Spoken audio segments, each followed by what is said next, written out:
அசுர வளர்ச்சியால் அயராத சாதனை. செஞ்சுரியில் சஞ்சரிக்கும் இந்திய சினிமா. இந்தியா சினிமா வரலாற்றில் வல்லமை படைத்து வருகிறது. நூற்றாண்டை கண்ட இந்திய சினிமா. உலக சினிமா அனைத்தும் பாரதத்தின் கலை இலக்கியங்களையே சார்ந்திருக்கிறது எனலாம்.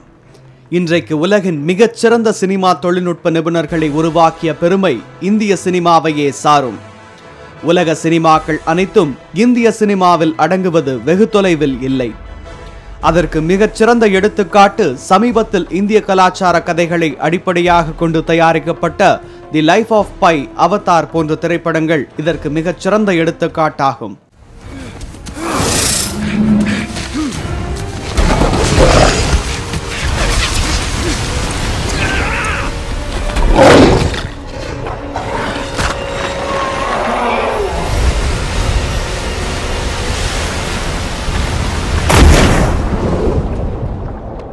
இந்தியாவின் முதல் திரைப்படம் 1913ஆம் ஆண்டு தாதா சாஹேப் பால்கேவால் தயாரிக்கப்பட்ட ஹரிச்சந்திரா திரைப்படமாகும். இந்திய சினிமாவின் தந்தை என்று அழைக்கப்படும் இவரின் பெயரால் சிறந்த இயக்குநர்களுக்கான விருதும் வழங்கப்படுகிறது. மன்னர்கள் காலத்தில் இயல் இசை நாடகத்திலிருந்து தொடர்ந்த இந்திய சினிமாவில் சிரிப்பு இல்லையில் சினிமா இல்லை என்று நகைச்சுவை நடிகர்களும் இத்துறையில் முக்கிய இடம் பிடித்தனர். இந்தியாவில் மொழி வாரியாக வெளிவந்த திரைப்படங்கள் வளர்ச்சி, பக்தி மற்றும் சமுதாய பொழுதுபோக்கு படங்களும் அதைத் தொடர்ந்து சமுதாய சிக்கல்களை பழுது பார்க்கும் படங்களாகவும் வெளியிடப்பட்டதால் ரசிகர்களிடம் மிகுந்த வரவேற்பை பெற்றது. Tollywood, Bollywood, Kollywood, Mollywood, sandalwood என்று மொழிவாரியாக பிரிக்கப்பட்டாலும் நம் இந்திய சினிமா துறை பல சாதனைகளை படைத்து வருகிறது. இன்றைக்கு நவீன தொழில்நுட்பத்தால் DTS மற்றும் 3D முப்பரிமாண தோற்றத்துடன் விளங்கும் இந்திய சினிமா துறை 4D எஃபெக்டில் உணர்வுபூர்வமான கற்பனை காட்சிகளை நம் முன்னே நிறுத்துகிறது. இன்றைக்கு இந்திய சினிமாவின் நவீன தொழில்நுட்பத்தால் சினிமா துறையே தலைகீழாக மாறிவிட்டது எனலாம். ஒரு நாளைக்கு 1 மணி நேரத்திற்குள் சினிமா தயாரிக்கும் அளவிற்கு அசுர வேகமாக வளர்ந்துவிட்டது.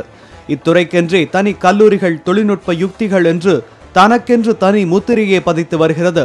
இவ்வாறு பல நவீன தொழில்நுட்பத்தில் ஹாலிவுட் தரத்தை மிஞ்சும் அளவிற்கு வளர்ந்து வரும் இந்திய சினிமா துறை உலகளவில் பிரபலமான ஆஸ்கார் விருதை போன்று இந்திய விருதுகளுக்கும் உலகமே போட்டி போடும் நாள் வெகு தொலைவில் இல்லை எனலாம்.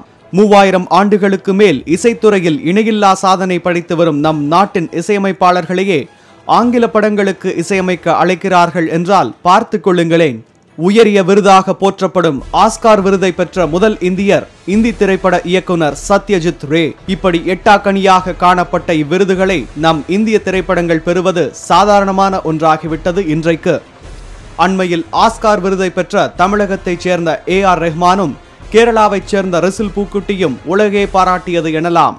அமெரிக்கா மற்றும் ஐரோப்பிய திரைப்படங்கள் இந்தியாவில் திரையிடப்பட்டு நாம் ரசித்தது போக இந்திய சினிமாவின் தொழில்நுட்ப வளர்ச்சியால் தற்போது வெளியாகும் இந்திய சினிமாக்கள் உலகின் பல இடங்களில் வெளியிடப்பட்டு உலக ரசிகர்களை எல்லாம் தன்வசம் இழுத்துள்ளது. இன்றைக்கு கடந்த ஆண்டுகளில் தொலைக்காட்சிகளின் வரவால் தொலைந்து போகும் என்று கூறிய சினிமா இன்றைக்கு பல தொழில் வளர்ச்சிக்கும் மலர்ச்சிக்கும் வித்திட்டு வருகிறது.